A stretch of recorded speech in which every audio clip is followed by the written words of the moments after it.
Good day, brothers and sisters in Christ. Welcome to Jesus Our Life Giver Worldwide Ministry.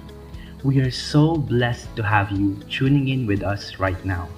But before listening to this week's message, we gladly invite you to our weekly announcements. First, we have our midweek service online. This happens every Wednesday at 7:30 p.m. You can check out our official Facebook page for more details.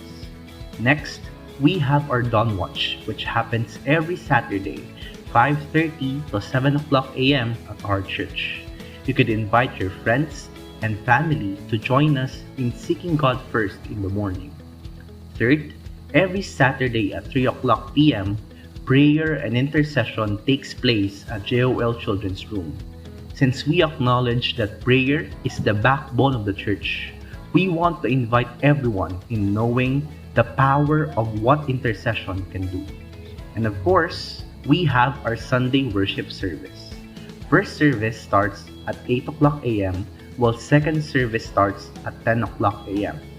But for those who are not yet allowed to physically gather with us, we still have our online Sunday service, which broadcasts live at exactly 8 o'clock a.m. on our official Facebook page. We would like to invite everyone to please subscribe to the official YouTube channel of our church. You can click the link above this video to subscribe. And that's it. Let's be excited for what the Lord has prepared for us today. We pray that this message will not only inspire us, but also transform our lives. Happy listening, and God bless everyone. Pakibati ang katabi, sabihin mo sa kanya, maganda ka ba sa umaga? Sa likuran, maganda ka ba sa umaga?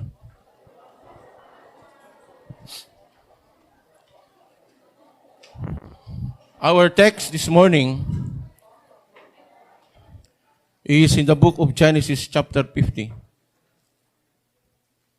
verse 24 to 26. Sino nakabasa ng kwento ni Joseph?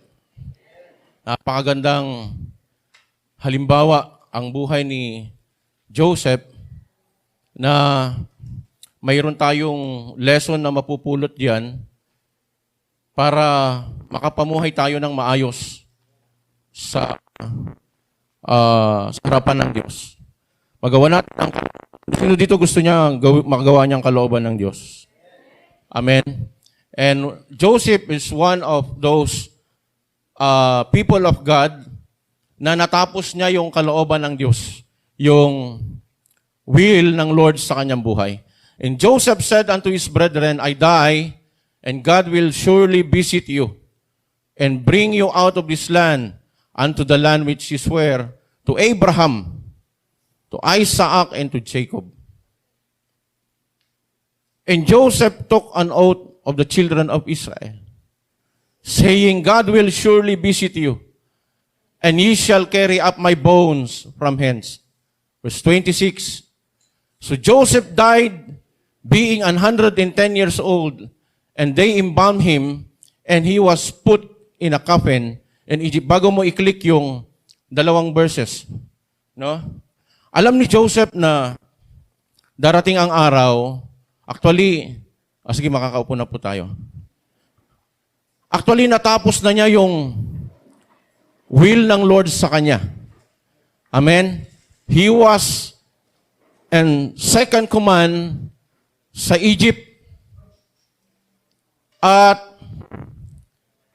makikita natin na ito yung ipinakita ng Lord na vision, na dream sa kanya. At sa chapter 50, ay alam niyang mamamatay siya.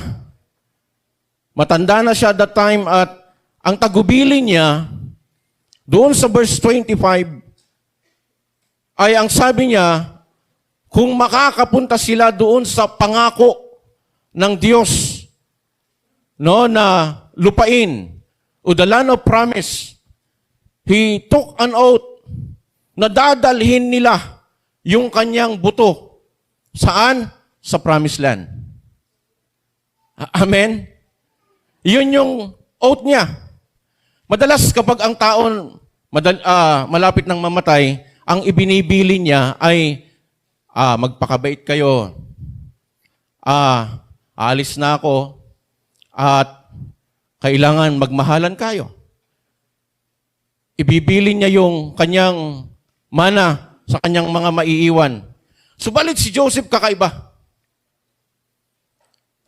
Ang ibinili niya ay hindi yung maiiwan niya, kundi yung gusto niyang gawin pa ng Lord sa kanya kahit patay na siya. Listen, kasi dito iikot yung ating pag-uusapan. Kadalasang malapit ng mamatay naghihingalo, walay tagubilin dararatan. Binibili niya kung ano yung dapat, magmahalan kayo magkakapatid, kasi yun yung maiiwan niya. Kasi alam niya aalis na siya. Pero si Joseph iba. Ang tagubilin niya ay makasama pa siya doon sa future na plano ng Diyos.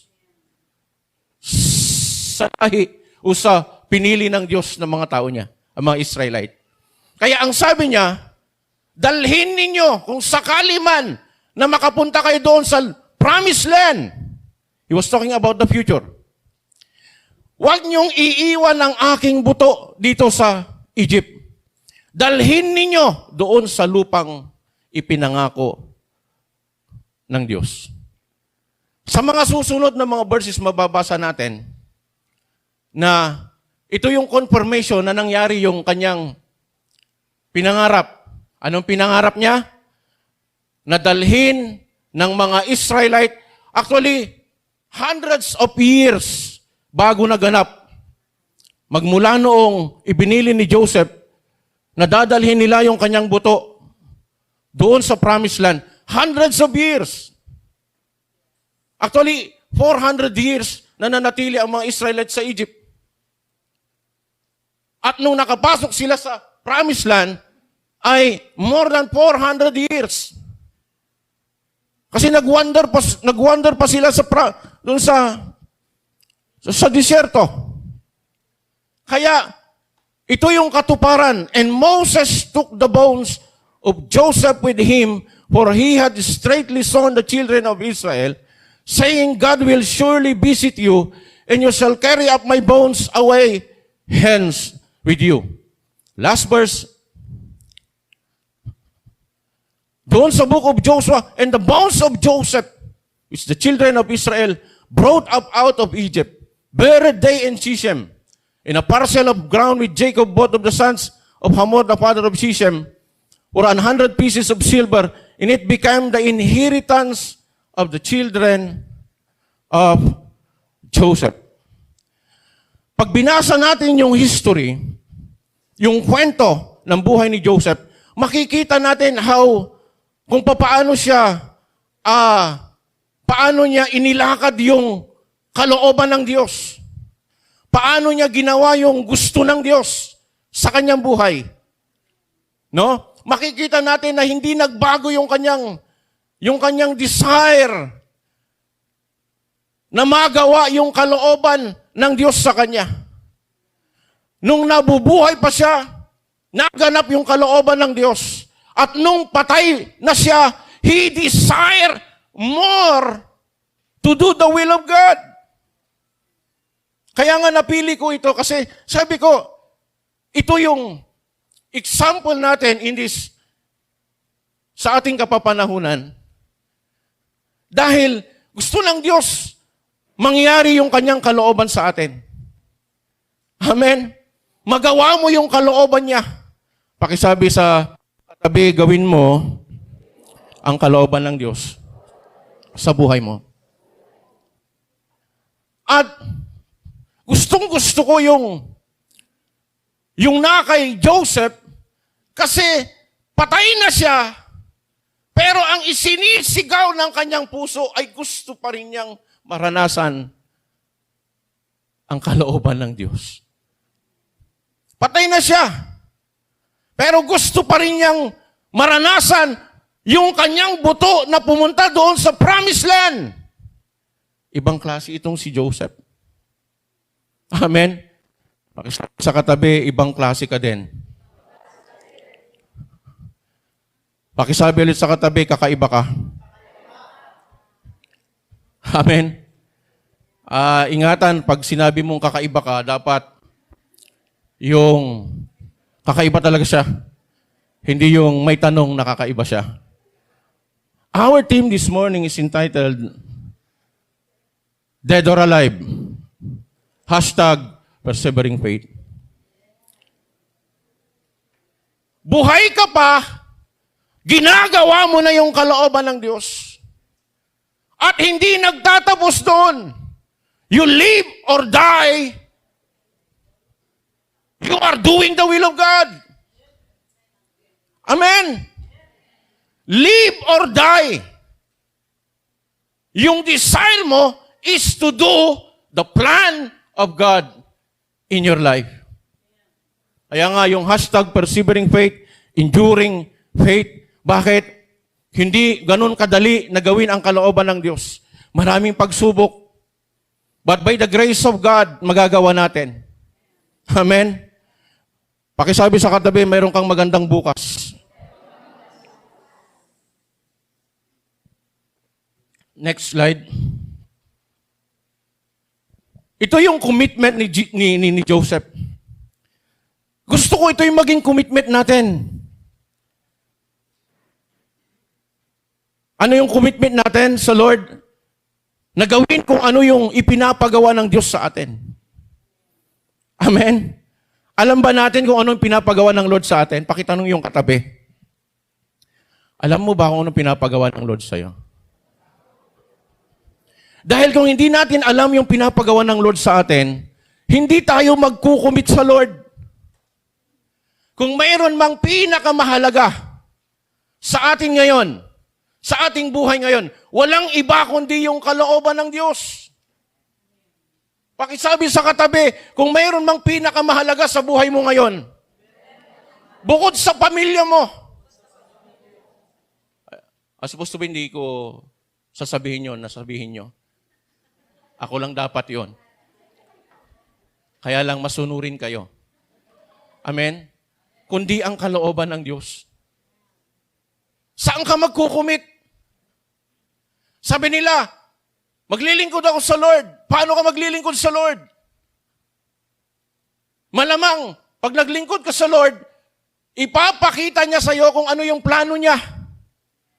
At doon ka magfo-focus sa plano niya na ipinagkatiwala niya para tapusin mo habang nabubuhay ka dito sa lupa. And this is Joseph's commitment. Joseph expressed his desire to be in the land that God has promised to his ancestor, even when the only remaining part of his body was his. Matindi itong si Joseph. Patay na, gusto pang maglingkod sa Diyos. Patay na, gusto pang maranasan ang kalooban ng Diyos. Tayo, buhay pa tayo. Kaya nga, maganda yung lesson sa buhay ni Joseph. Para ibalik tayo doon sa desire natin na paglingkuran ng Diyos. Bakit? May plano ang Diyos sa atin. Kung nagawa ng Diyos yung plano niya kay Joseph, natupad ni Joseph yung plano niya. Hindi siya huminto doon. He desired more. At ang sabi niya, gusto kong makarating sa promised land. Kung wala man itong katawang ito, at least yung aking buto. Grabe siya. Dapat ganun din tayo. No? Pag wala na tayo dito sa lupa, the only legacy na iiwan natin ay yung ginawa natin para sa Diyos. Alam nyo ba na ang iksi ng buhay?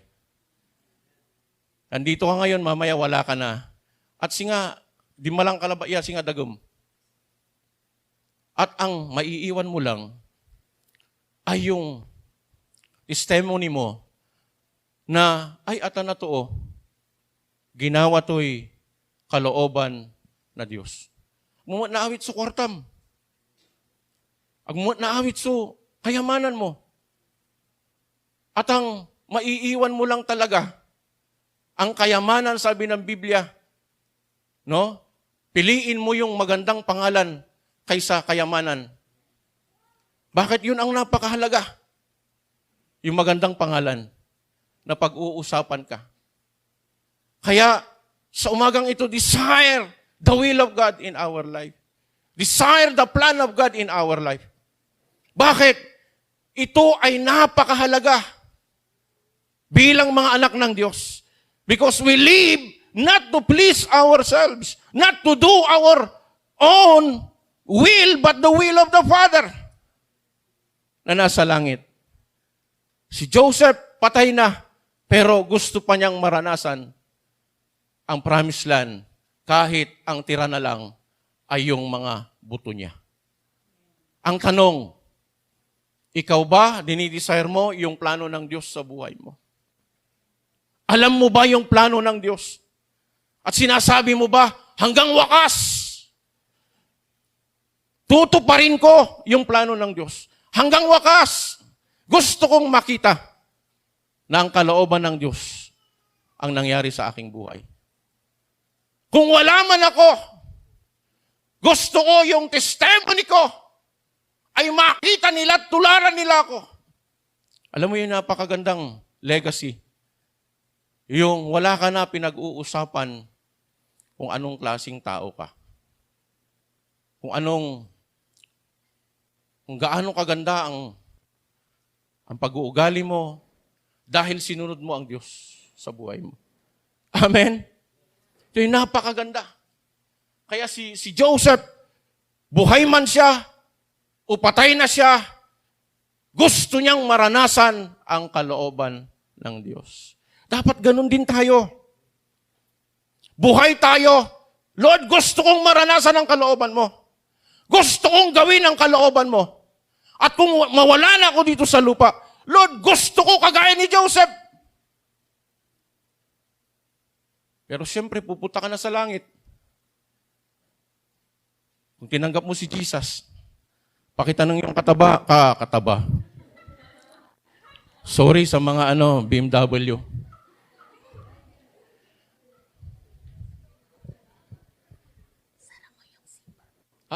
Sorry. Pakisabi sa katabi, sigurado ka na bang papasok ka? Tanungin mo saan? Siyempre sa langit, di sa mall. Amen? Sigurado ka bang papasok ka sa langit? Amen? Singa pigpigara lay ula mo Gabayon niya mo natila ka His dedication to finish God's will in his life was very evident while he was alive. Tama hindi? Tama. Even before and after he died. Now, ano ang nagmo-motivate kay Joseph? Bakit ganon? Kasi alam nyo, in our time, maraming Kristiyano, wala nang ibang inisip kundi nanto may naakan ko, nanto may nagawad, aray anak ko. Pero kukunti na lang yung nag-iisip na, ano kaya ang plano ng Diyos sa akin? Ano kaya ang gusto ng Diyos na gawin ko? Gusto kong gawin kung ano yung ipinapagawa ng Diyos sa akin. Generally speaking, lalong-lalo na itong mga pagsubok na nangyayari sa ating panahon. No? Walang ibang lumalabas sa bibig ng mga mananampalataya. Lord, amay kanan mi. Amay pangkaukulan mi. Masama ba yun? Hindi. Anyway, hindi inihingi yun. Ibinibigay ng Lord, idinatagdag ng Diyos yung mga pangangailangan mo habang ginagawa mo ang kalooban niya. Madalas hindi namin hingin. Hindi kami humihingi ng bagay sa Diyos. Ang hinihingi namin kung yung kalooban ng Diyos na mangyari sa bawat buhay ng mga anak niya. Kung ano yung plano niya sa iglesyang ito. Kung ano yung plano niya sa buhay mo. Kahit hindi mo alam, yun ang hinihingi ko sa Diyos. Bakit? Yun ang pinakamahalaga. Pagharap mo sa Diyos, ang sabi ng Lord, well done, thou good and faithful. Anong gusto mong marinig pagharap mo sa Lord? Well done, thou good and faithful? Or, well, lazy and wicked? Hindi well done. Kaya napakahalaga. Bakit? Na alam na natin na ang panahon na pangako ng Lord, itong panahon na ito, malalapit na talaga yung pagbabalik ng Panginoon. Kaya kung may sisikapin tayo ngayon, gawin ang kalooban ng Diyos. Pakisabi sa katabi, sikapin mo na malaman ang ipinapagawa ng Diyos sa iyo. At sikapin mo rin, pag nalaman mo ito, gawin mo. Amen. Yun ang pinakamahalaga ngayon. Ano ang motivasyon nitong si Joseph? Joseph motivation in Hebrews chapter 11 verse 22, the Boy's translation, by faith, Joseph at his life's end, he predicted that the children of Israel would make an exodus from Egypt, and he gave instruction that his bones be buried in the land they would someday reach. Ano ang motivation ni Joseph? Faith. Now, ano ba ang sinasabi ng, bago tayo pumunta doon sa meaning ng faith, take note, Joseph is an excellent example of persevering faith for us. Why? Because he not only lived his life in faith, but he also died in faith. Nabuhay siya sa pananampalataya. Namatay siya sa pananampalataya. Alam mo, napakaganda. No? Sinagot ng Lord yung kanyang desire. Nung buhay pa siya, sabi niya, dalhin niyo itong aking buto doon sa promised land. Nangyari ba? Doon sa last 2 verses, doon sa ating text, nangyari. Bakit? We have a God na lagi nating binabanggit. He is a God na He is a promise keeper. Amen. Yung kanyang pangako, ginagawa niya. Ginagawa ng Diyos yung kanyang pangako. Tapat ang Diyos sa kanyang mga pangako. Baka hindi nyo alam. Kaya nga, kung mayroong pagkakatiwalaan in these trying times, walang iba kundi ang salita ng Diyos. Walang iba kundi ang kalooban ng Diyos sa buhay mo. Bakit? Surely, the word of God will come to pass. The will of God in your life will come to pass. Surely! Yun ang magaganap. Yun ang mangyayari. Ano ang mangyayari? Yung kalooban ng Diyos. Ano ang mangyayari? Ano ang gagawin ng Diyos? Yung kanyang salita. Yung kanyang pangako. Hello? Iba ang sinasabi ng mundo. Ito ang sinasabi ng Diyos. In these trying times, ang daming mga hindi magandang nangyayari. The problem is, we are so focused doon sa hindi magandang nangyayari. Pero yung good news, alam nyo ba na ang salita ng Diyos ay good news? Hello? Kaya kung gusto nyong makareceive ng good news, patayin nyo yung TV. Oo. Bakit? Lahat ng balita, puro virus. May bago, sabi nila, Delta Cron. Nanganak si Omicron at saka si... Nanganak na. Ang pangalan niya, Delta Cron. Sa susunod, Voltron. Ang laki ni Voltron. Di ba? Alam nyo, niloloko nila tayong mga tao. Pero alam ko matalino kayo. Pakisabi sa katabi, huwag kang magpanipaniwala sa mga nakikita mo. Maliban sa nakikita mo na sinasabi ng Diyos.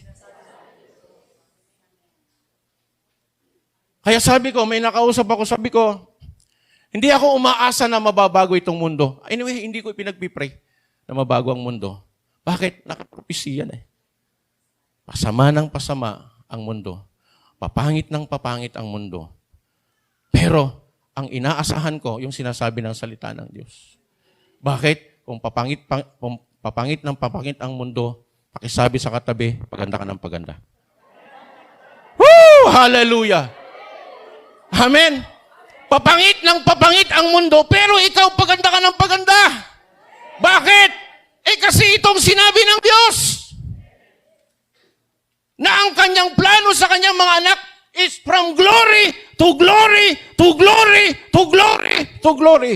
Hanggang makarating ka saan? Sa gloria. Amen. Kaya nga, this is the good news. Salita ng Diyos.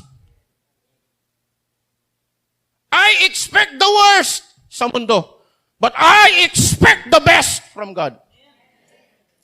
Wala nang pagbabago itong mundo. Mayroon magbabago dito. Ikaw ang magbabago. Hindi pababa. Babaguhin tayo ng Diyos paangat. Bakit yun ang kalooban ng Diyos? From glory to glory to glory. Mabuti na lang nakabilang tayo sa kaharian ng bugtong na anak ng Diyos. Bagamat, naturally speaking, nakatira tayo sa kaharian ng mundo, pero tayo ay ibinilang sa kaharian ng Diyos. Pangit ang nangyayari sa mundo, pero may magandang gustong ipakita ng Diyos na nangyayari sa kaharian ng kanyang bugtong na anak. Dapat yun ang nakikita mo. Hindi yung nakikita mo sa mundo. Kaya, nag-i-introduce na sila. Galing daw sa Amerika, may infected ng Delta Cron. Kaya, antay-ulay nagawa na ani. Umpaway si Delta Cron. Hello? Mamalitilan rubo ta amin. Hello? Umasa tayo sa Diyos. Now, since the motivation of Joseph is by faith, kasi hindi pa niya nakikita actually nung sinabi niya. Nung na-receive niya yung vision, yung dream ng Lord sa kanya, hindi pa naman nangyayari. It took 13 years. 17 siya nung natanggap niya yung vision. May maganda bang ginawa kay Joseph pagkatapos niyang natanggap yung vision? Wala! 13 years siyang nagtiis sa kanyang mga kapatid. Even yung kanyang magulang hindi naniwala sa kanya. Kaya it's okay kung walang naniniwala sa'yo. Bakit? Hindi ka taga-mundo. Alien ka. Pakisabi sa katabi, alien ka. Amen. Alien ka in the sense that hindi ka taga rito. Taga-langit ka. Pansamanta ka lang nandito sa lupa habang ginagawa mo ang kalooban ng Diyos. At darating yung araw, uuwi ka sa langit. Dapat yun ang isip na natin ngayon. Ang magawa ang kalooban ng Diyos. Since the motivations of Joseph is by faith, now what is faith in Hebrews 11? Now, faith is the substance of things hoped for. Itagalog ko, ang pananampalataya ay laman ng ating mga inaasahan. May inaasahan ba tayo sa Diyos? Ito ay laman ng ating mga inaasahan at ito ang ebidensya ng mga bagay na hindi mo nakikita. Mayroon ka bang inaasahan sa Diyos na hindi mo pa nakikita? Sumagot ng amen. Aramay arom ang dalagabay, tas agdag na nang. At anong nire-require ng Lord? Faith. Anyway, faith cometh by hearing, in hearing the word of God. The moment Joseph received the will of God in his life, faith comes. Ito ang gagawin ng Lord sa akin. May mga problema na dumating, may mga pagsubok na dumating. Pero saan siya nakatingin? Doon sa ipinakita ng Lord sa kanya. Hindi doon sa nakikita niya nangyayari on the physical realm. Kaya yung mga inaasahan natin, darating ang araw makikita natin. Bakit? Anong ebidensya? Faith is the evidence. The Word of God is the evidence. Isa pang translation.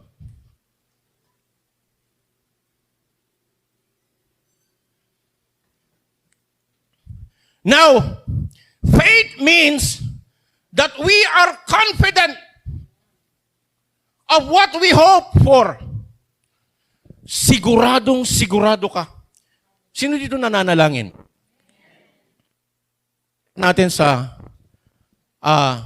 mababaw na translation. Nananalangin kayo, may inaasam kayo, right? Amen?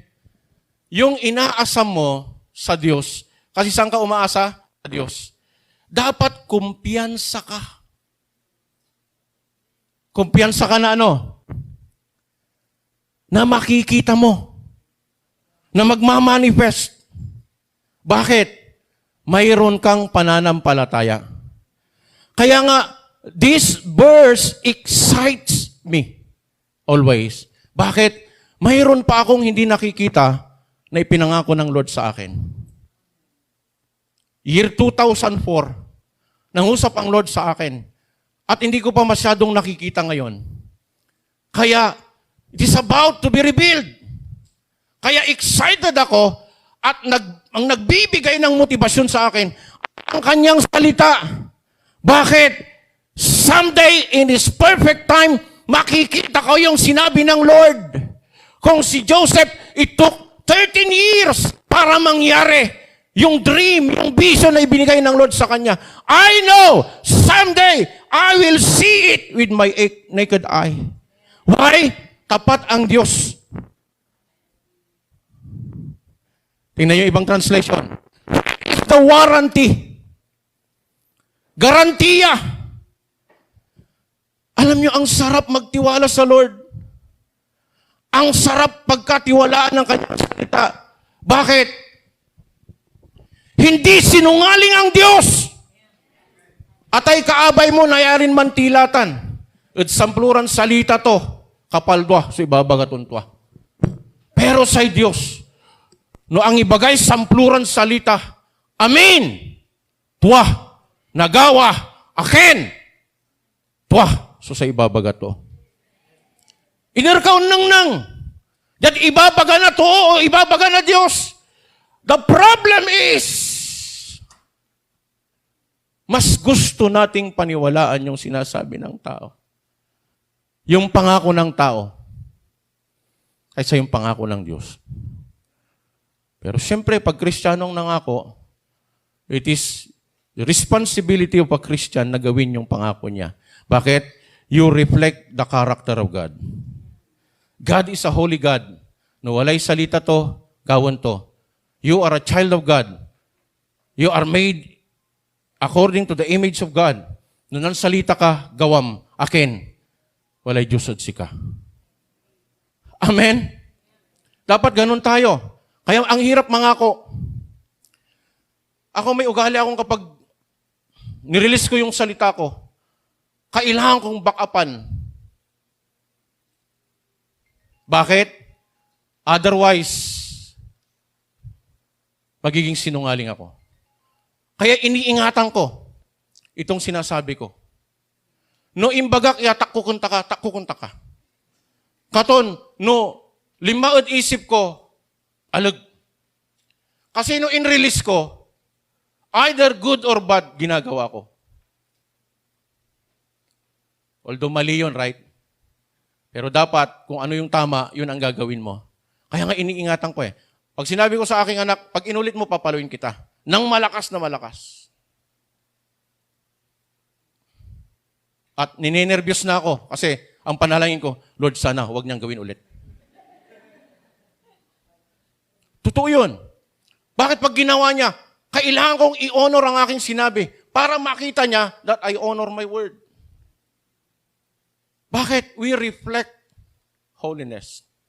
Holiness means mayroon kang isang salita. Amen? It is the warranty deed. The thing for which we have finally hope is at last ours. Ang tindi niyan. Now, next slide.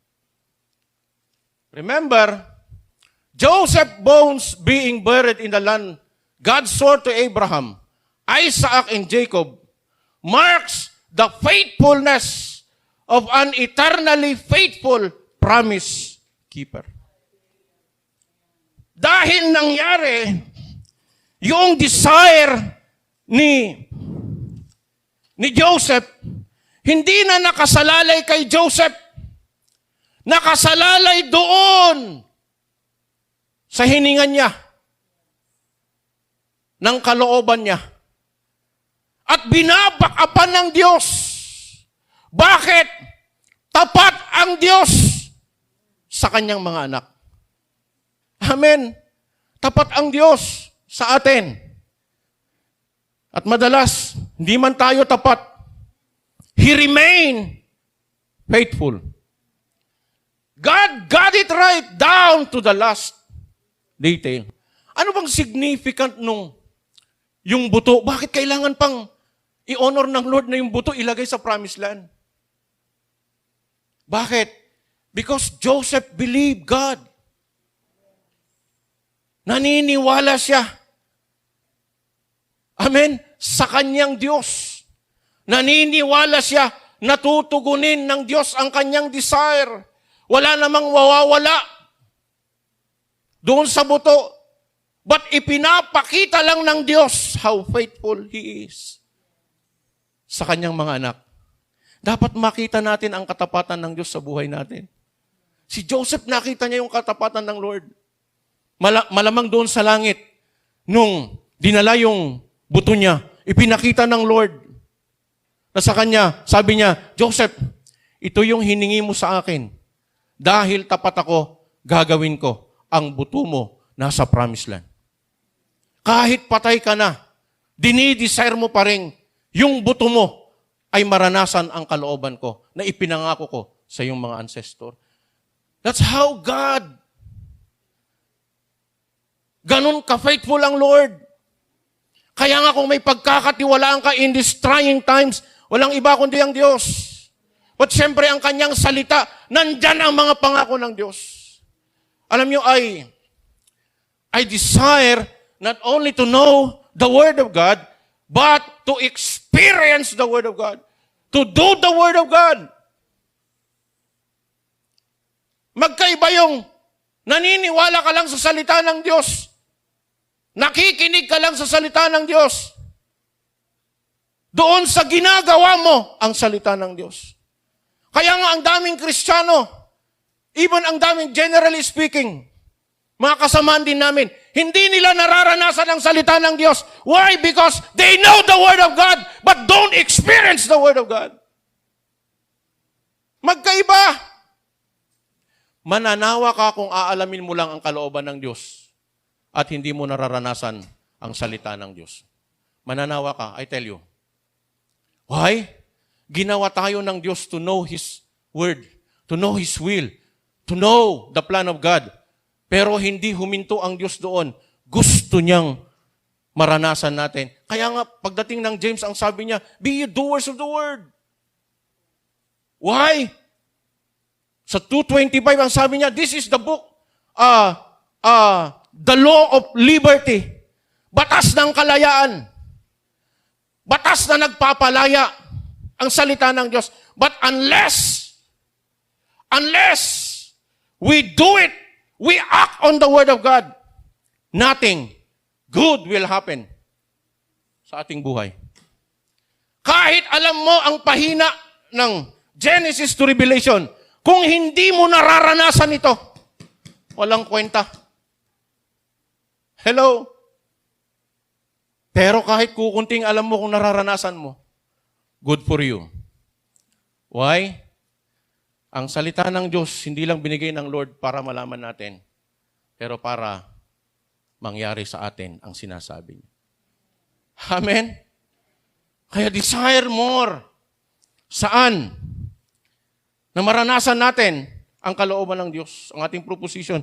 God is faithful and He always get it right down to the last detail. Therefore, dare to believe Him, dead or alive. Pero siyempre, wala na yung pangako kasi ng mga ancestor mo na may promise land sila. Pero siyempre sa iyo, Lord, alam mong mamamatay ka na, salamat for eternal life. Salamat, Panginoon. Darating ang araw, makakasama kita sa langit. Salamat, Panginoon, maging aking mga anak. Hindi mo na pwedeng i-desire yung dinesire ni Joseph. May pukol mo, yan that Israel. Ang paano gawin yung literal tan. Yung damdamin, tingnan nyo yung damdamin. Patay na siya pero gusto niyang paglingkuran ng Diyos. Patay na siya pero gusto niyang maranasan ang kalooban ng Diyos. Dapat ganun tayo. Buhay o patay, Lord, I want to experience your will. I want to do your will. Buhay o patay. Alian samay, antamlan ataningan ka, insan mo gaway kalooban na Diyos. Maya may tunuman.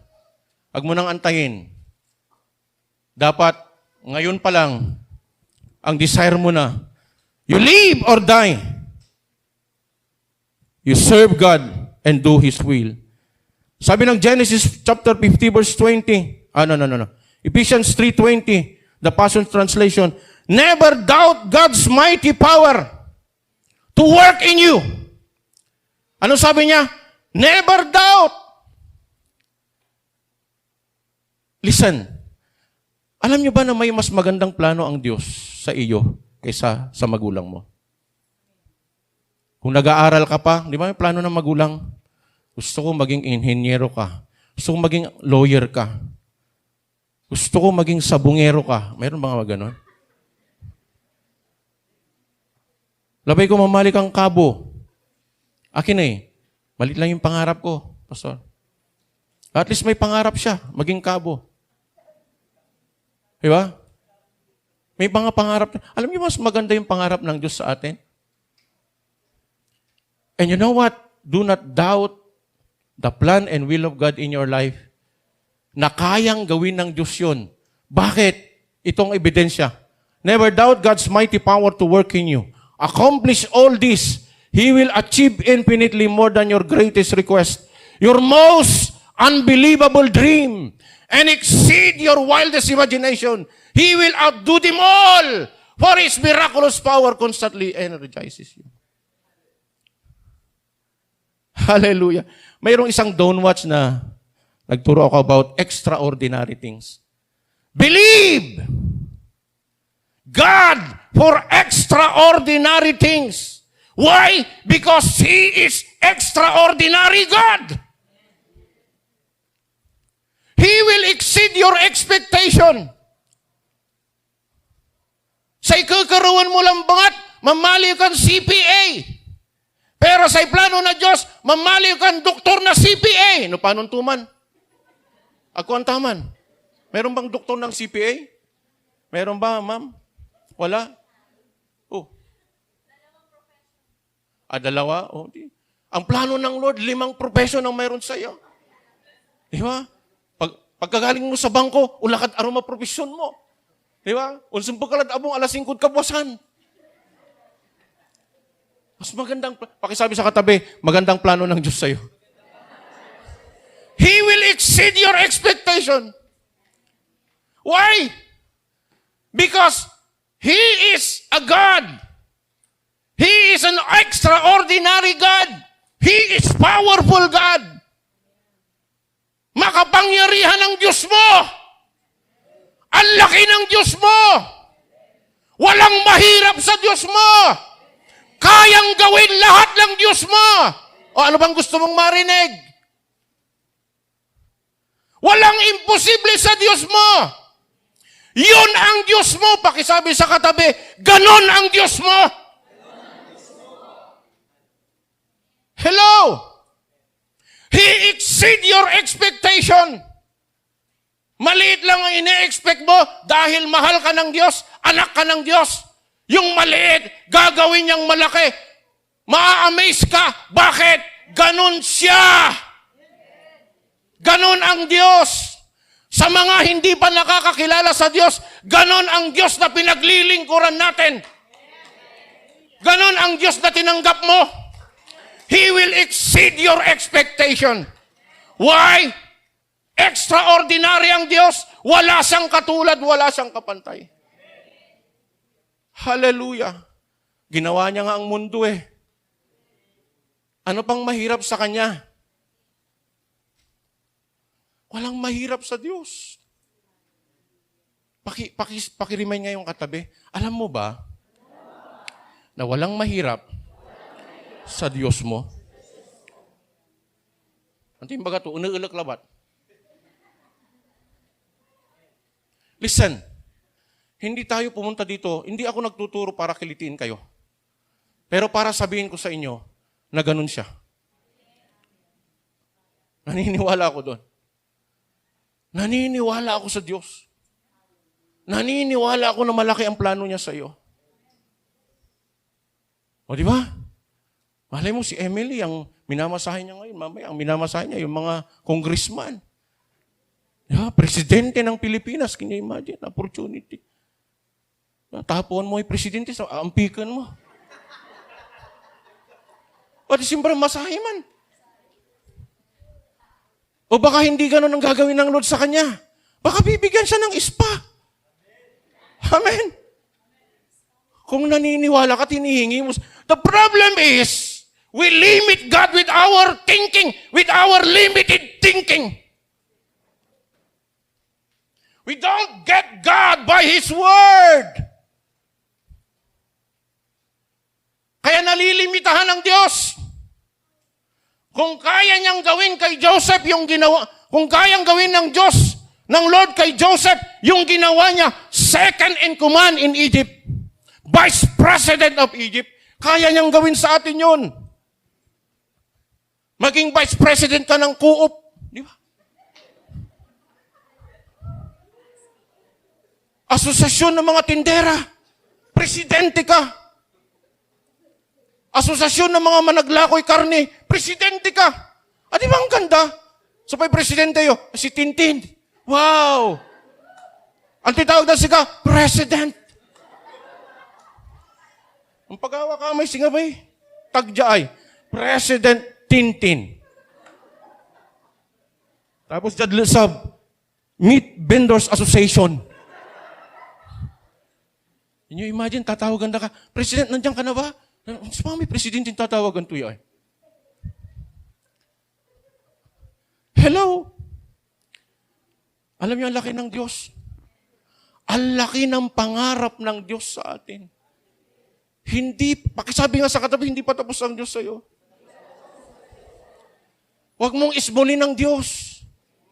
Ibig sabihin na huwag mong ismulin ng Diyos. Huwag mong limitahan ng Diyos. Bakit? Kaya kang iangat ng Diyos sa kalalagayan mo. Kaya kang iangat. Yun nga ang maganda eh. In these trying times, parang imposible, no? Allow God to do His will. Allow God to move in your life. Lord, alam ko walang imposible sa'yo. Gumawa ka. For what purpose? For His glory. Para makita ng tao na ang Diyos na sa'yo. Anong gagawin ng tao? They will believe it. Pero no, ang ganatan kalakaruod to. Dapat mahinto na yung ganun. Dapat may pagbabago na. Amen? Lahat naman tayo dadaan doon. Pero hindi ka mag-i-stay doon. Dumaan kami doon. Pero sabi ko sa Lord, Lord, hindi ako mag-i-stay dito. Bakit? Napakalaki mong Diyos. Biruin mo, ginawa mo yung Milky Way. Di ba? Gatas na daan, Milky Way. Ewan ko sa inyo.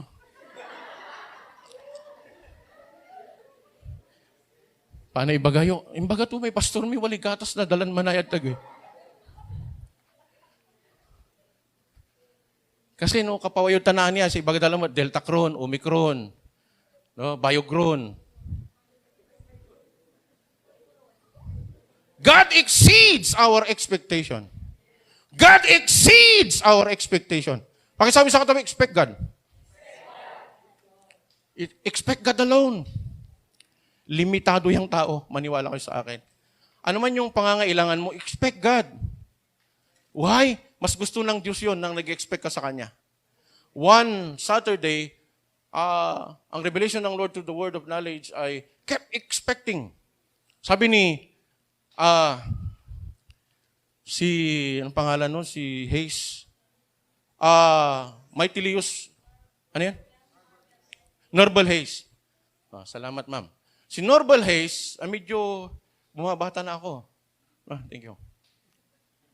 Si Norbel Hayes, ang sabi niya, the reason why walang nararanasan ng mga anak ng Diyos, dahil hindi nila iniisip wala sa kanilang isip yung benepisyo ng Diyos. Alam niyo ba na hindi masama na isipin mo yung benepisyo ng pagkamatay ni Kristo sa krus ng Kalbaryo? Bakit? Sa'yo yun! Pride, pag sinabi mo, agko kaukulantan. No, agmo kaukulan. Ipikasim niya, uno na kaladtawan. Akin, na-distress ka. Na-stress ka. No, ang kapulay kanan mo. Listen, the truth is, namatay si Kristo to redeem us from the curse. What curse? Poverty. Namatay si Kristo. Sabi ng salita ng Diyos, naging mahirap siya. Para yumaman ka. Sabi nila, sa pananampalataya, yes! Bakit? Because faith believes the unseen. Lahat lang mararanasan mo sa Diyos, kailangan mo ng pananampalataya. Wala kang mararanasan sa Diyos pag hindi ka nag-expect sa Kanya. This is the truth. Maraming naghihirap na mga mananampalataya. Bakit? They are not expecting God. Namatay si Kristo para sa'yo. Ang daming verse sa Bible na nagsasabi.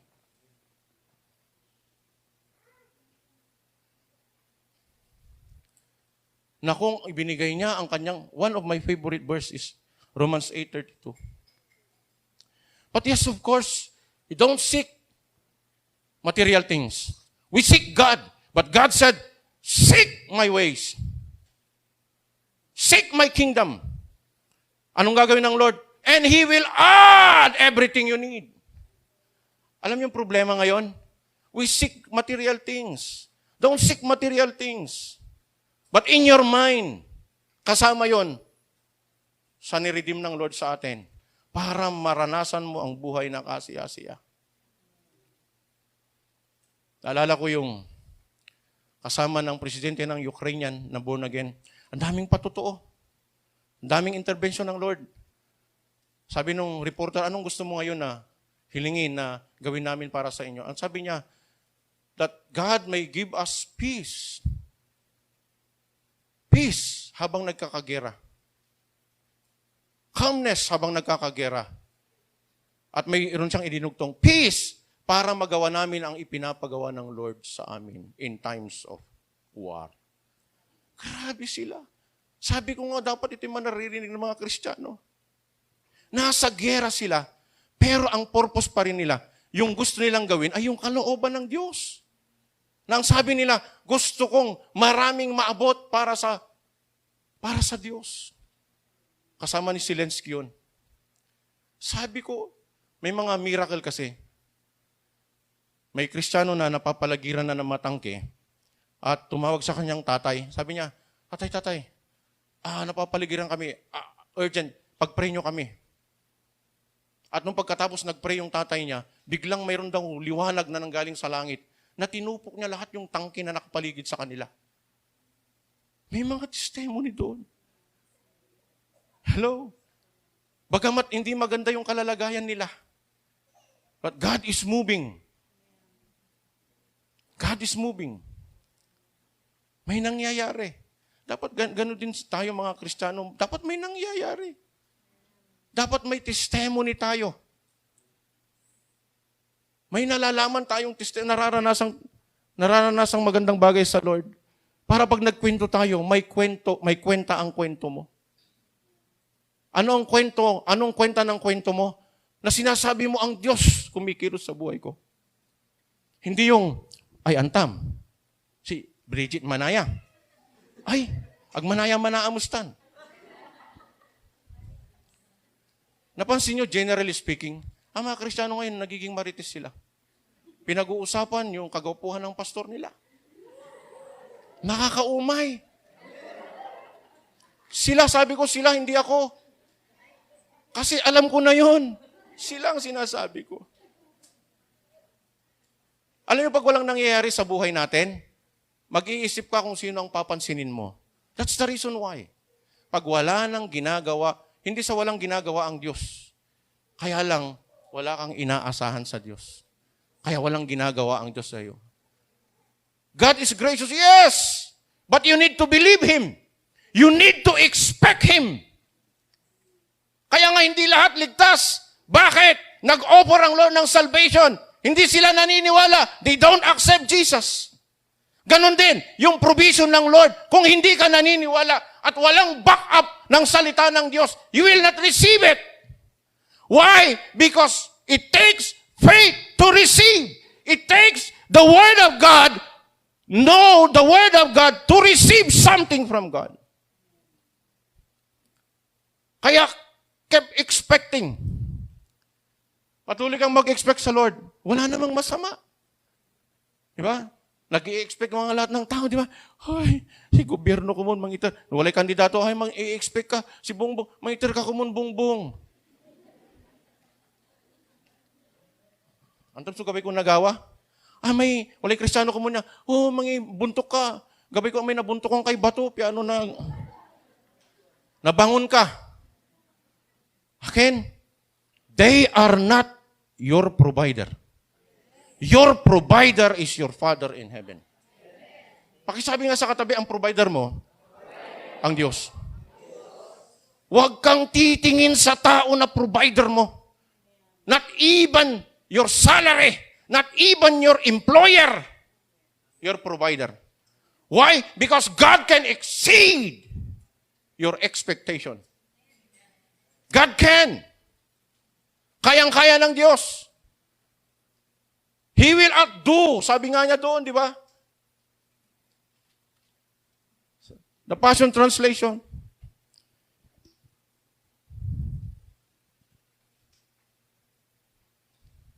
Now, because of Joseph's faith, he was able to what? To know his purpose. Know his purpose.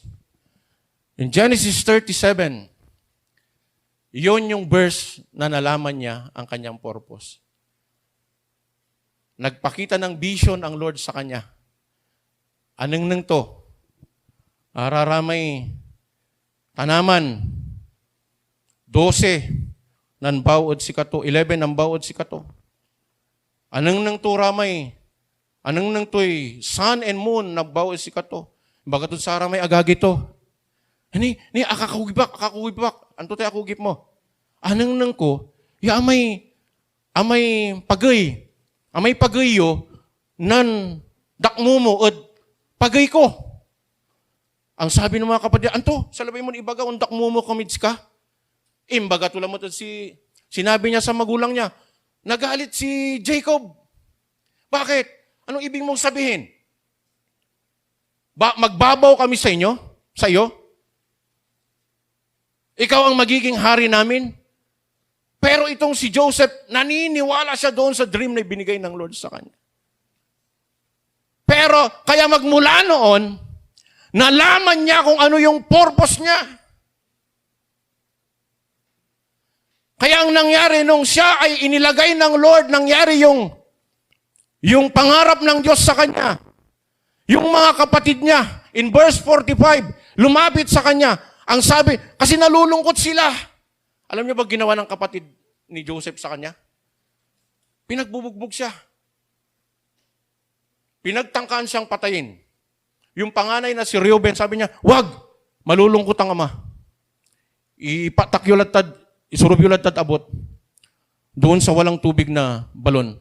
Yung batagdaman, anong nang daywalay padala niya, mga Ismailite, kasi mga negosyante ang mga ito, kinuha nila si Joseph.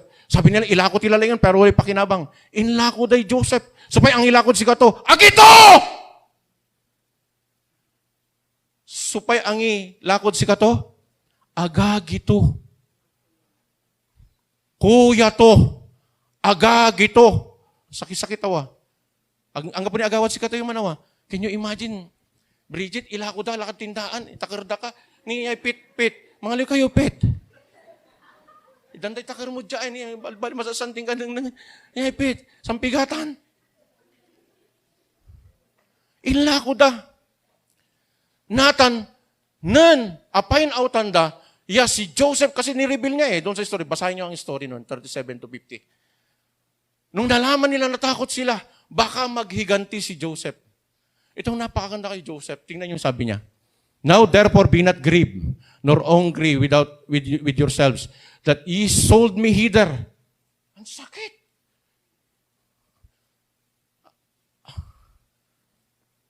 Huwag kayong magalit. Huwag kayong malungkot na bininta niyo ako. Di ba? Nayari mati, bagaton. Huwag kayong mapapasnok. Huwag kayong magalit. Bininta niyo ako! Pero hindi Mga kapatid, huwag kayong magalit. Huwag kayong malungkot na binenta niyo ako. Bakit? Alam ni Joseph, for God did send me before you to preserve life. Bakit nagkaroon ng famine? At nakapag-preserve lang, nakatulong sa kanila si Joseph. Kung wala si Joseph, patay na lahat sila. Mayroon pang verse.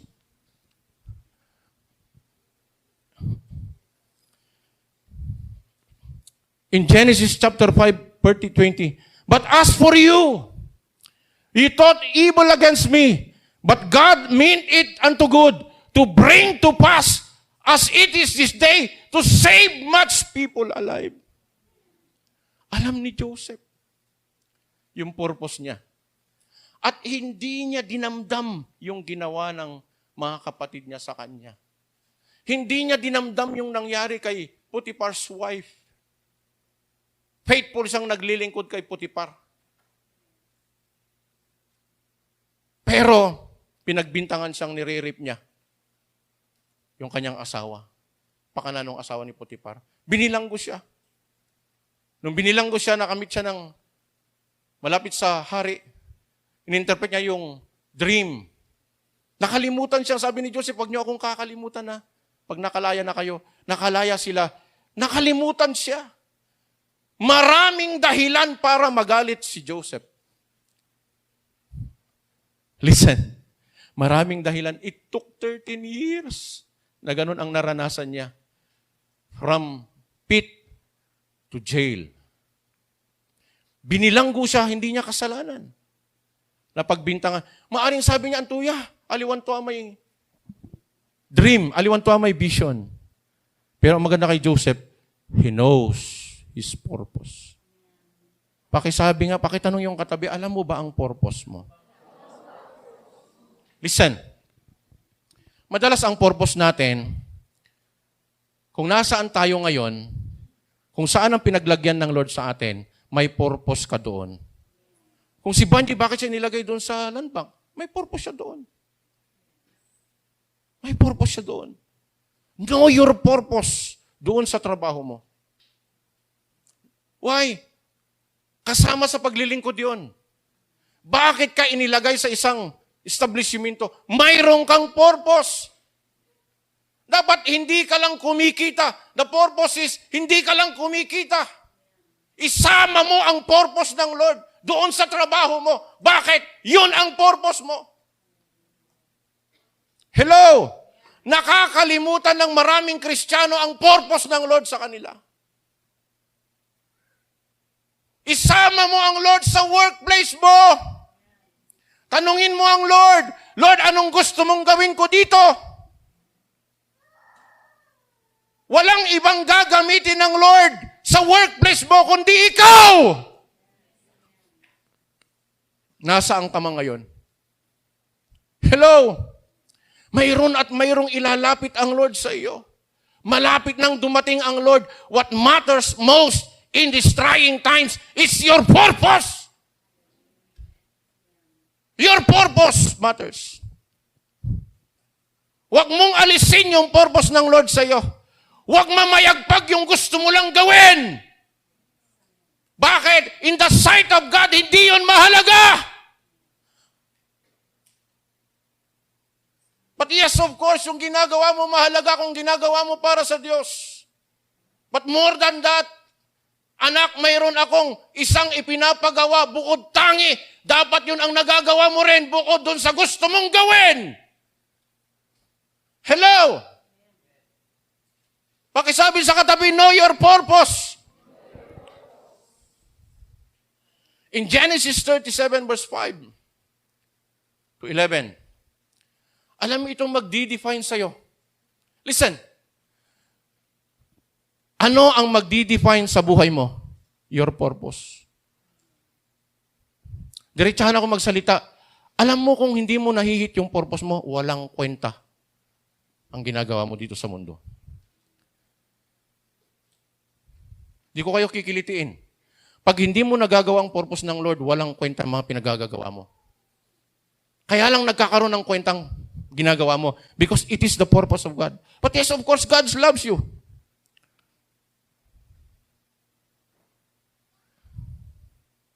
Ang Diyos, concern siya doon sa pinakamaliit na detalye ng buhay mo. But first, huwag mong kakalimutan yung purpose mo. Itong nangyari kay Joseph. And Joseph dreamed a dream, and he told it his brethren, they hated him yet the more. Grabe, awa. Kung sino pa yung pamilya mo na susuporta sa'yo, listen. Listen. Kung nasa sentro ka ng kalooban ng Diyos, mayroon at mayroong kukontra sa'yo. Hindi lahat mahal ka. Kasinungalingan yun. Si Jesus nga yung tresurero niya eh. Ang sakit nun.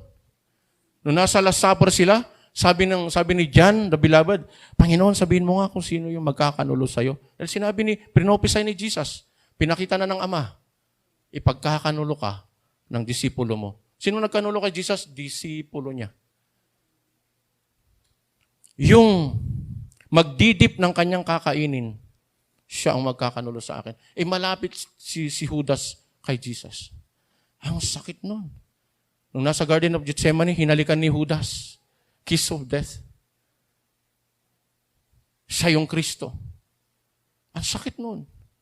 Hindi na kayanan ni Judas, nagpakamatay. Bakit? Lahat ng tao. Bakit ganun? Bakit malapit sa'yo? Kasi alam mo, mas masakit kapag malapit sa iyo. The closer the relationship, the greater the hurt. Pero hindi kalooban ng Diyos na sila ay but because somewhere along the way, they have been deceived. And yet sila yung gagamitin ng kaaway to hurt you. Kasi araw-rawid si ka, siyempre alon ang sakit awa. Bantakyulat at Ukraine. Pero pag malapit sa'yo, ang sakit. Ang sakit. They hated Joseph. Sino yung nag-hate sa kanya? Mga kapatid niya. And he said unto them, Here I pray you this dream, which I have dreamed. Kaya mag-ingat, kung may mga pangarap tayo, huwag mong sasabihin sa mga taong, huwag mo basta-basta ipagsasabi. Don't give birth to the pigs. They will not believe. May nakikita ka, hindi sila naniniwala. Kaya alam nyo, nung 2009 nasa JR pa tayo, papunta kami ng Malasiki, magtuturo ako sa G12. Sabi ko sa Lord sa bus, Lord, yung amay daling niya ipipikasik katawan eh. Nangusap ang Lord sa akin sa bus. Madalas nangungusap sa akin ang Lord pag pupunta ko ng gawain. Sabi ng Lord, ipagpasalamat mo na anak, yung building. Wala pa yung lupa. Sabi ko, yes, mayroon na kaming building. Hindi ko sinasabi sa kasamahan ko. Bakit? Di nila naririnig ang Diyos.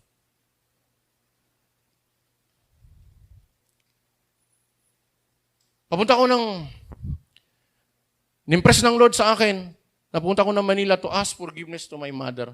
Kasi gagamitin ako ng Lord. Hindi ko alam na gagamitin ako ng Lord sa ministry. Na-receive ko lang in my heart.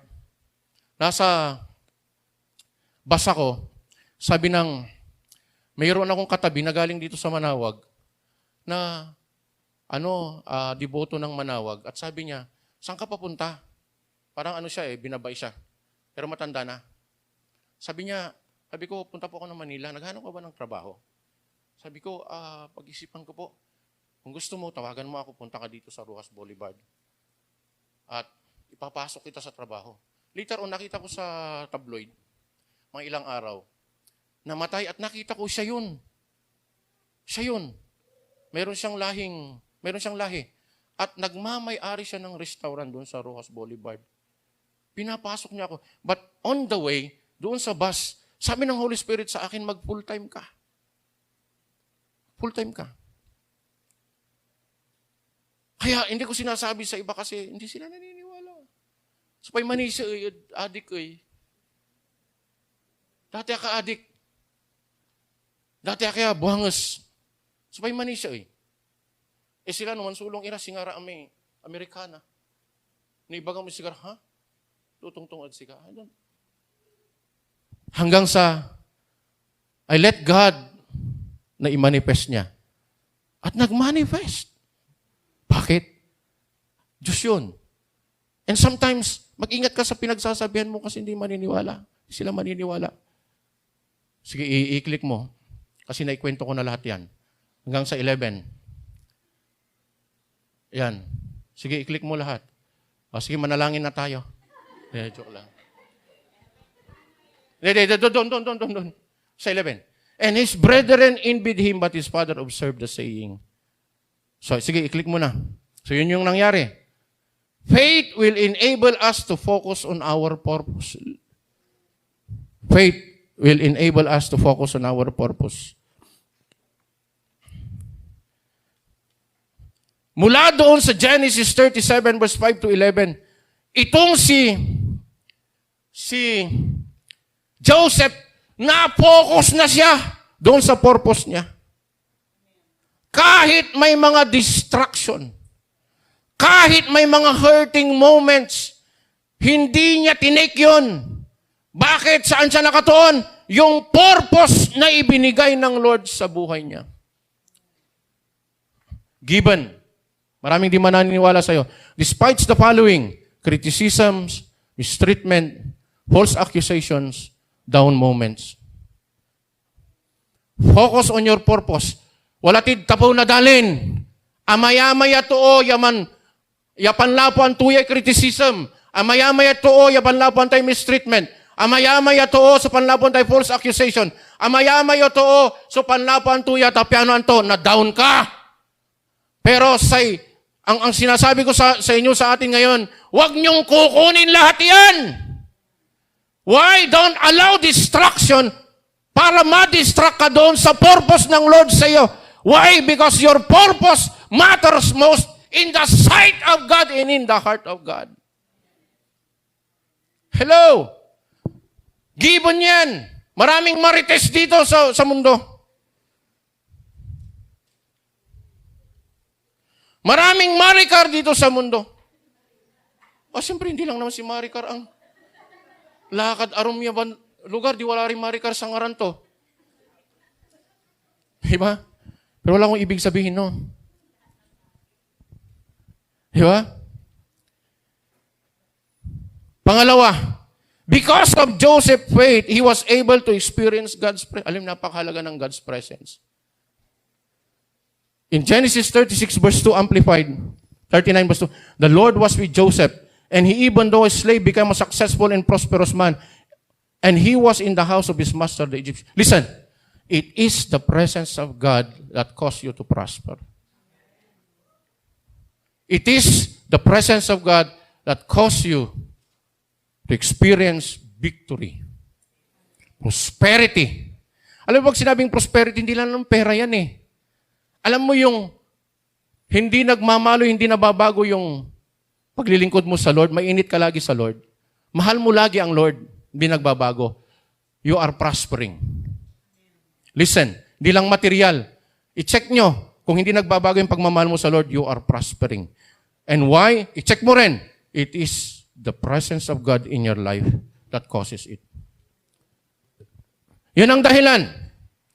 The presence of God. Ganda nung kahapon. No? The great banquet. Alam niyo ba ang Lord laging nag-iimbita sa presensya niya? But the problem is, marami tayong, busy tayo.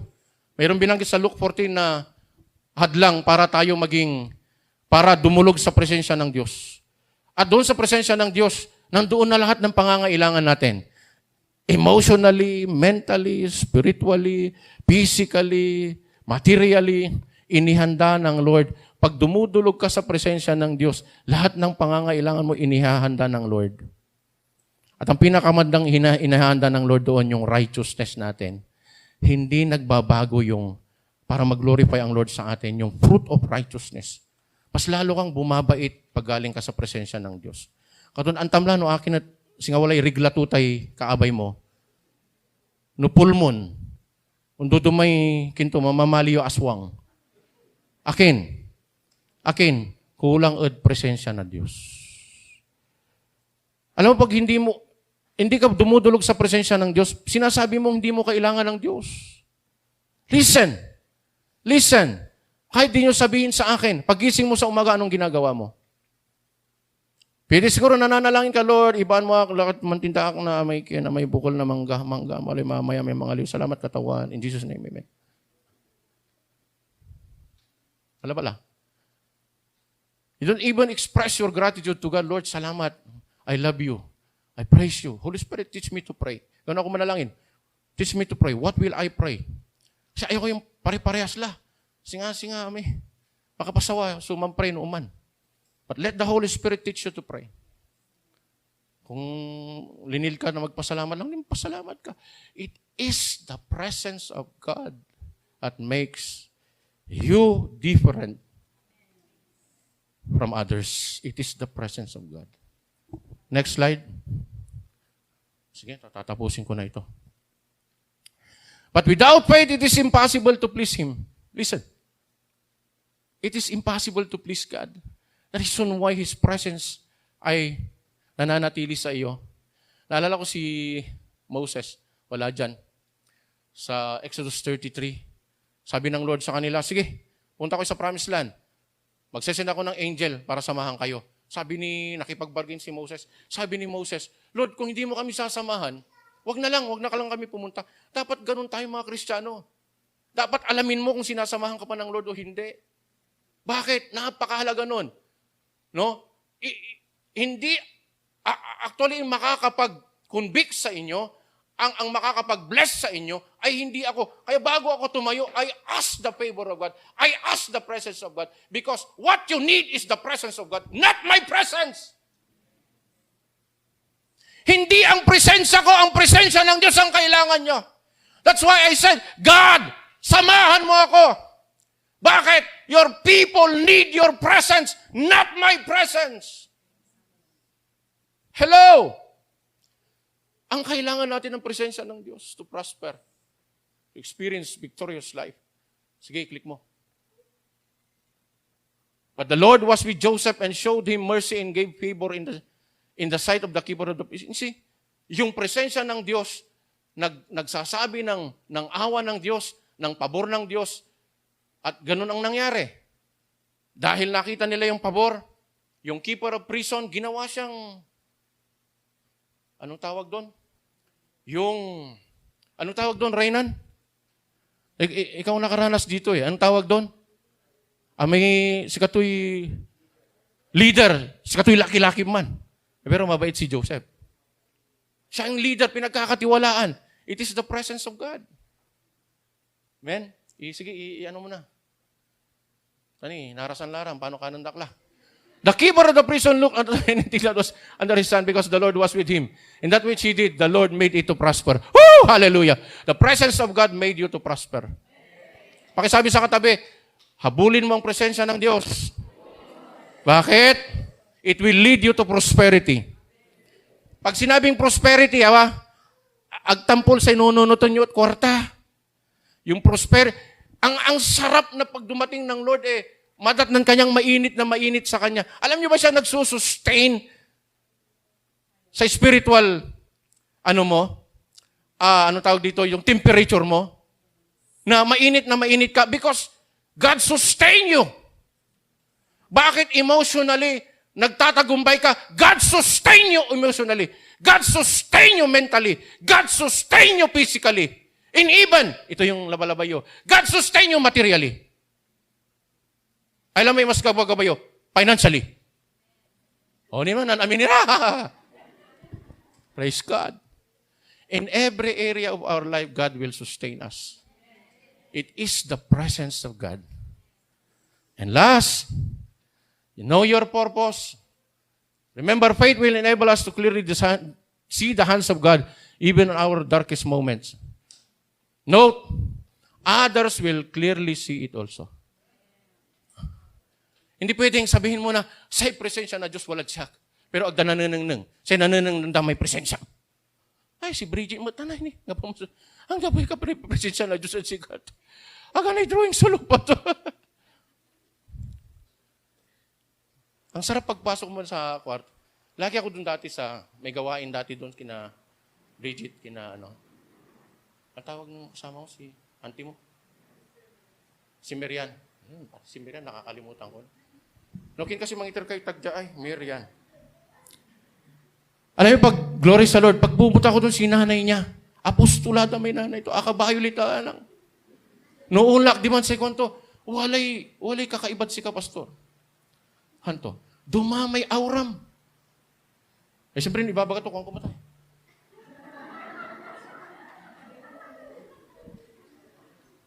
Nararamdaman nila yung kakaiba sa'yo. So yun, nararamdaman nila yung presensya ng Lord. Alam niyo dati, kakabobo, naging ko lang, ulakad tao, mampikasiak. I spent so much time. Kaya yun binabalik ko ngayon. Why? Dahil yung kilos ng Lord noong ako hindi pa pastor. Gusto kong manumbalik at gusto kong tumaas. Kaya gusto kong spend ang aking oras sa presensya ng Lord. Why? It matters most, the presence of God. Yun ang nagpapaiba sa yung presensya ng Lord. Pag walang presensya ng Lord, puro presensya mo, wala kang kwenta. Kung wala ang Diyos, wala kang kwenta. Kaya ka may kwenta dahil may Diyos. Mga term ko lang yun, Ganito talaga ako magsalita. Pero sa totoo lang, may kwenta ka naman eh. Di ba? Baka sabi sa katabi, alam kong may kwenta ka. Kaya lang nang gabi presensya na Diyos at sika. Sige, ibagam. Ang tinasumpal yan, nag-ibaga. Kaya lang, nang gapoy presensya na Diyos, nang arap-arapan, ang gapoy kwentam. Yun. Hello? Aman mo may alaga rin niyo, Reminder, God's presence will cater us to fulfill His will with satisfaction. Woo! Hallelujah! It is God's presence that will cater us to fulfill kaninong kalooban? Siya! Yung presensya ng Diyos, ikikater ka niya sa gusto niya, hindi sa gusto mo. Kaya nga maraming Kristiyano, hindi nila nagagawa yung gusto ng Lord. Bakit? Ang presensya ng Diyos ang gagawa nun. Ang grasya ng Diyos ang gagawa nun. At anong mangyayari? You will be satisfied.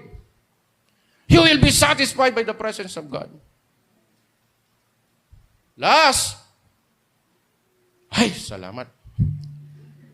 Because of Joseph's faith, he was able to run the race.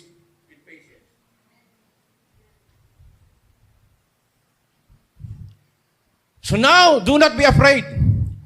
I will provide for you and support you and your little ones. So he comforted them, giving them encouragement and hope, and spoke with kindness to their hearts. Tinutukoy niya yung mga kapatid niya yan. Run with patience. Now, what is patience? Ano ang patience? Senta na ito mapasensya ka. Ganun. The capacity to accept or tolerate delays, trouble or sufferings without getting angry or upset. Ang ganda ng meaning ng patience. Amay walay nagagawon alan masanting at paligid mo. Amay walay ibabatudad sikan aliwan masanting. Pero, agka mamapasnok, aga na aapektuan may panangaro mo Diyos sa katawan. Aga na aapektuan amay panlilingkor mo't katawan. Amay putang mo't katawan, aga na aapektuan. Ang ganda ng patience. Hello! Kahit may problema, hindi ang problema ang dahilan para ikaw hindi maglingkod. Hello! Para hindi gawin ang kalooban ng Diyos. Tingnan niyo kung anong klaseng tao si Joseph. Yung ginawa sa kanya, from the pit to the prison, hindi siya nagalit. Hindi siya na-upset. Grabing tuya. Gabay ko naman mahaliya nga si kato. Yang gano, babasyon da ka. O, mo na ba? Ho, ha? Kaso, dumatay to, ewa. Basyon mo ak! Mas balag sa basyon mo. Sika. Nangan mo ak! Tampalunta ka. Ganon tayo, ha? Ang ganda ng puso ni Joseph. Why? Because of the grace of God in the life of Joseph. Patience is virtue. Next. Malapit na tayo. Wherefore, seeing we also are compassed with about so great cloud of witnesses, let us lay aside every weight and the sin which does so easily beset us. Let us run with patience the race that is set before us. Mayroong ano doon? Mayroong warning dyan. Lahat ng pabigat, listen, lahat ng pabigat, set aside. The sin, lahat. At takbuhin natin ng may patience, sabi niya, yung race that God set before us. Now, next. In Genesis chapter 50, verse 25, and Joseph took an oath of the children of Israel, saying, God will surely visit you. Alam ni Joseph na ang Diyos bibisita sa kanila dahil sila yung pinili ng Diyos. Listen, alam niyo ba na ang Diyos gusto niyang bisitahin ka? Gusto ng Diyos na bisitahin ka. Bakit? Anak ka niya eh. Sarap no, Lord, come visit me. Come visit me. May turo dati na i-share ko sa Don't Watch na dapat ang Lord yung gustong-gusto niyang pumasok sa tahanan mo. That He is most welcome in your house. Na kapag araw-araw sasabihin niya, welcome ako sa tahanan ng aking anak, papasok ako sa kanya. Dapat ganun ang Diyos sa atin. He is welcome sa ating tahanan. At ganun ang nangyari. Alam ni Joseph na bibisitahin sila. At anong sabi niya? God will surely visit you and He shall carry up my bones from hence. Ilang taon bago nangyari yon? Hundreds of years. Kung minsan yung pangako ng Lord, hindi ka agad. But be patient. Pakisabi sa katabi, may mga ipinapanalangin tayo, hindi ka agad-agad. May mga. Amen. May mga. Hindi ka agad-agad. Mayroon din naman yung pinipipray mo, kaagad-agad. Why? Because God knows what He's doing. Anong dinedevelop ng Lord? Patience. Patience. Siyempre, may nagbatan na tampol, you will go angry and upset. Aliwan ko, may salita Diyos sa katabi. Totoo ang salita ng Diyos. Totoo ang salita ng Diyos. Nung Webes, sabi ko nag-alala ako kasi sumakit may bukong-bukong diyan. Sabi ko, aliwamot niya may sakit na may matakon niya ay. May tawag no sa sakit ng matakon. Arthritis. Ang sakit. Kaya nung pumunta ako sa Friday nung birthday ni Pem, talagang ikang-ika nga. Kaya magtuturo ako ng donut. Sabi ko, paano tuya? Naalala ko yung sinabi ng Lord kay Norbal Hayes, na sabi niya, speak to the mountain in Matthew 21. And it will obey you. Speak to the mulberry tree and it will obey you. Sabi niya, whatsoever you desire when you pray, believe that you're... Kinatungtong ko, ay, sika, pukal! Ang sakit ka, ikaw katan! Imikal may pukal. Hindi, joke lang. Be specific ka, yung paano may pukol sa hanggang pula. Aki maalum-lumag ko mo. Sabi ko sa aking asawa, we need to do the Word of God. We need to do what we hear.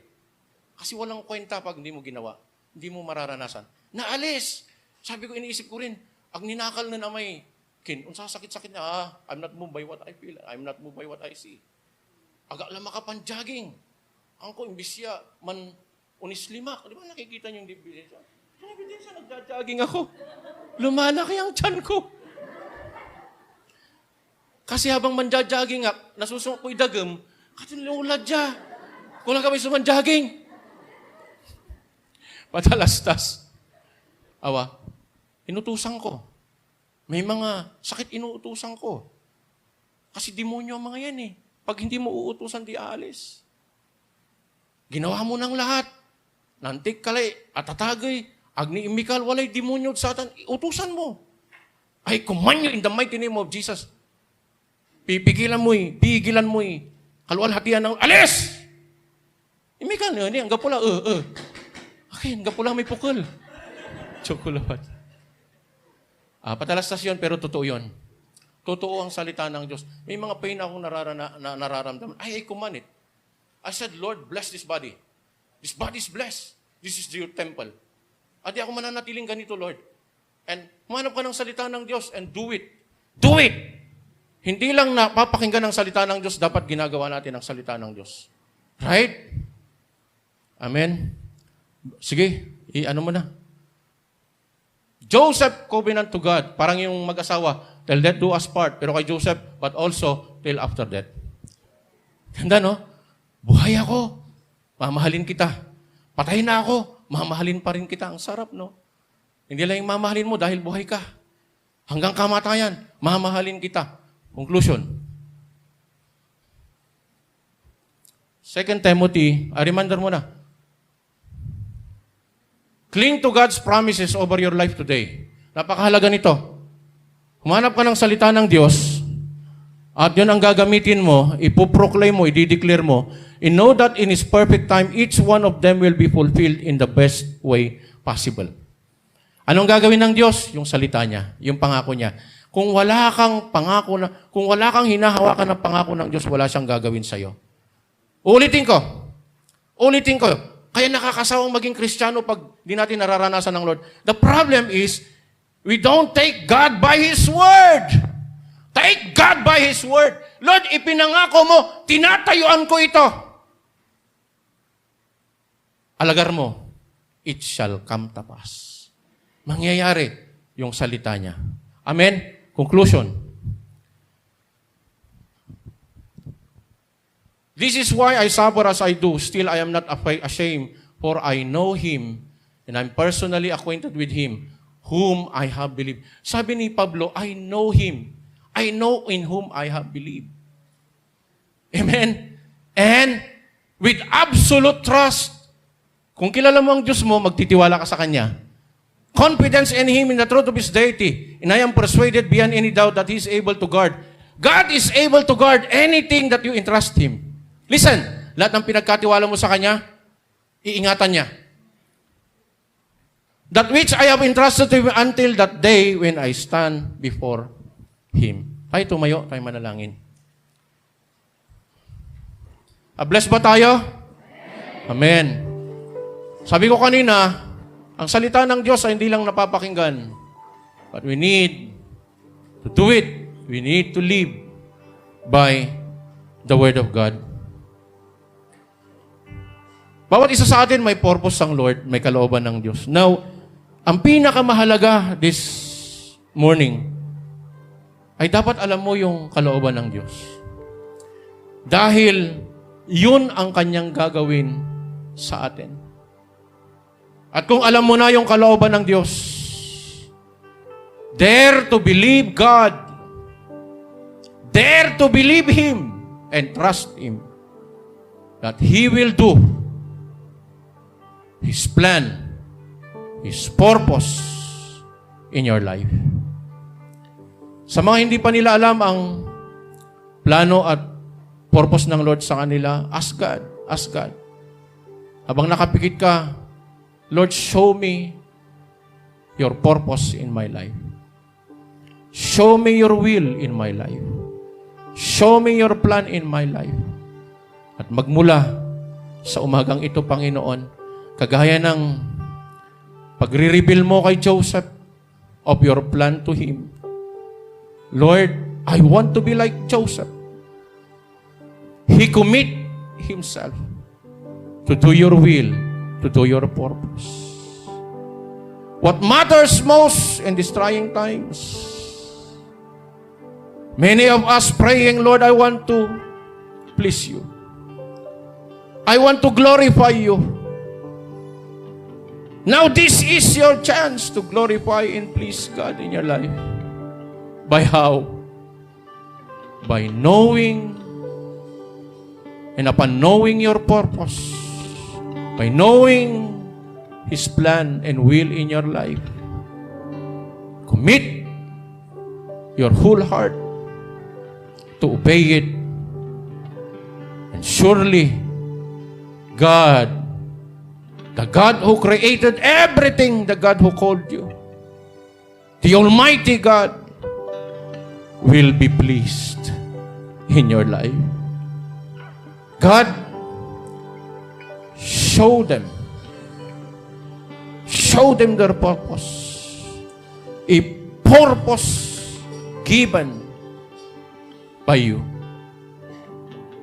And Lord, habang ipinapakita mo yung purpose mo sa kanila, tulungan ang pananampalataya nila to believe that purpose ay gagawin mo sa buhay nila.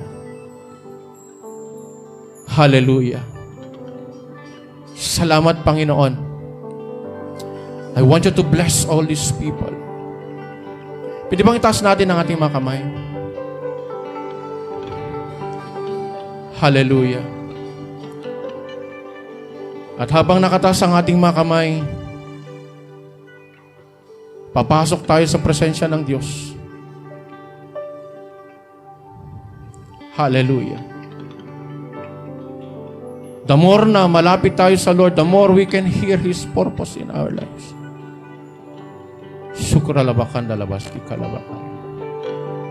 Sukralabas di kalabahaya. Hallelujah. Hallelujah. Oh, rabas si kalabakan dalabas si kalabakan. Oh, hallelujah, Lord. Hindi kami aalis sa lugar na ito na wala kang ginagawa sa kanila, Panginoon. Lord, I pray, show us your glory, O God, this morning. Show us your glory, O God.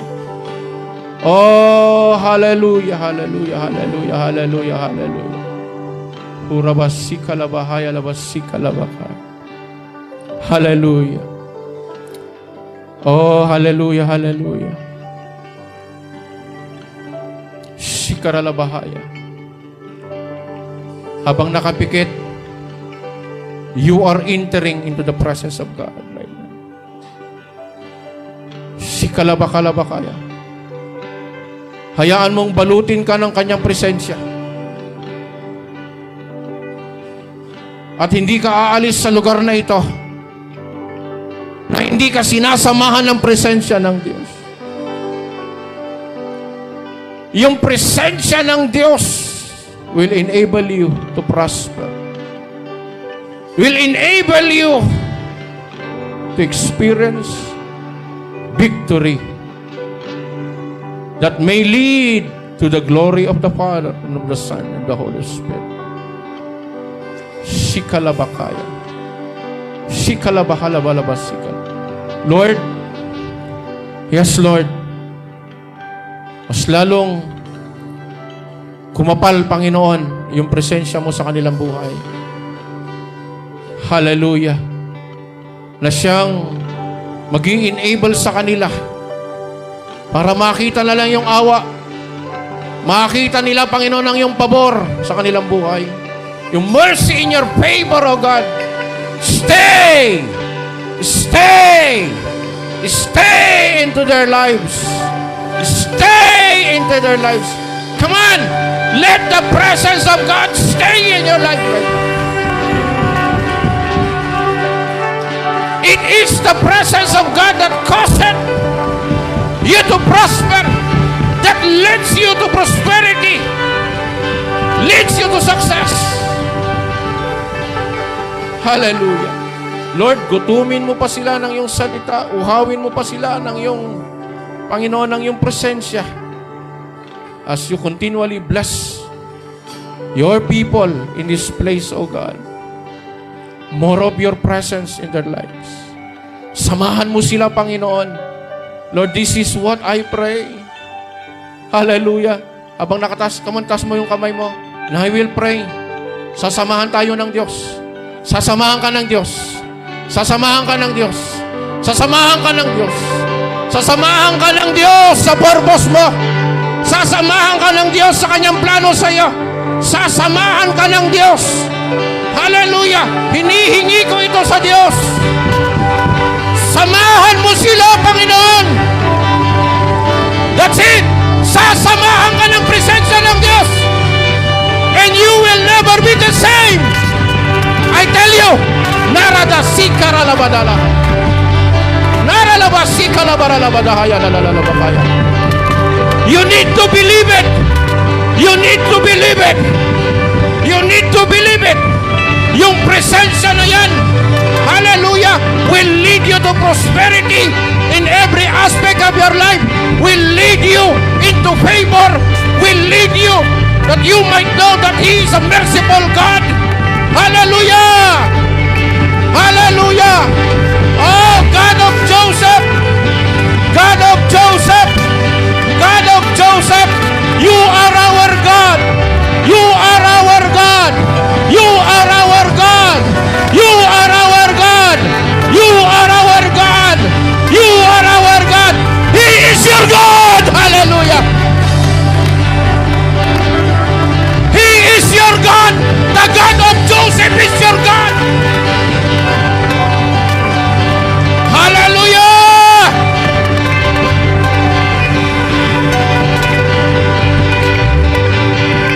Bless their family! Bless their family! Bless their family! Ah! Bless! Come on, receive it! Bless their family! Lord, yung mga nawawala sa'yo, ibalik mo sila sa iyong purpose! Ibalik mo sila sa iyong purpose! Ibalik mo sila sa iyong plano! Hallelujah! Hallelujah! Hallelujah! I believe it. The Word of God says, anything you ask in my name, I will do it. Jesus will do it for you. Hallelujah! He will do it for you. He will do it for you. He will do it for you. Hallelujah.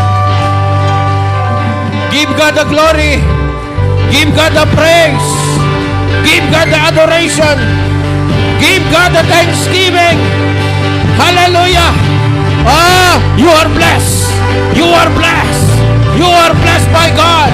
You are blessed by God. You are blessed by God. You are blessed. You are blessed. You are blessed. Woo! Hallelujah! Hallelujah! Hallelujah! Ang sarap manatili sa presensya ng Diyos. Amen. Kaya lang, kung paano narasang kila at saksukanan nyo at unsumpalan kilaya. Lord, we give you all the praise. We give you all the adoration. Ikaw lang magaling. Ikaw lang magaling. Ikaw lang magaling.